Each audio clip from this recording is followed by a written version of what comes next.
It is important to understand children's development when assessing and addressing risk and protective factors, because risk and protective factors are different depending on the child's stage of development.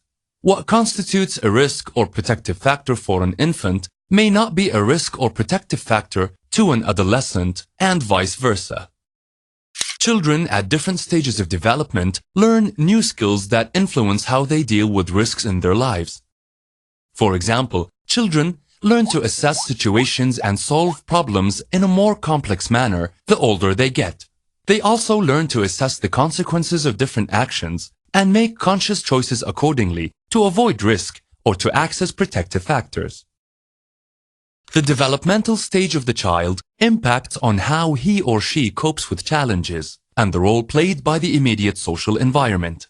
For example, while the immediate social environment plays an essential role for children in all age groups, young babies cannot survive without caregivers that attend to their basic needs.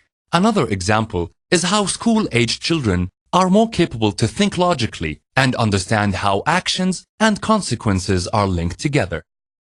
Children of all age groups are likely to cope much better with challenges if they have a strong social network to help and support them. We noted that all young people have both risk and protective factors within themselves and their environment, which varies according to their stage of development. It is also important to know that these factors are likely to change when the context changes. For example, when a disaster hits a community or a conflict breaks out, new risk and protective factors will arise.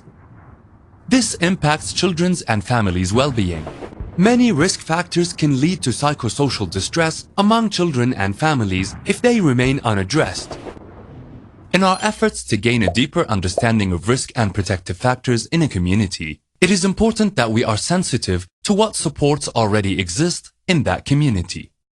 Particularly in times of crisis, we need to strike a balance between identifying what risk and protective factors existed before the crisis and what new factors have emerged so that protective factors can be reinforced and are culturally acceptable. Let us look at Syria as an example.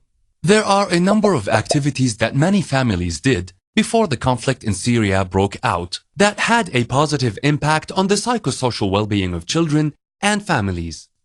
These activities are protective factors. Many children used to play and engage in activities such as playing football, doing drama and running. This was an essential part of their development and well-being.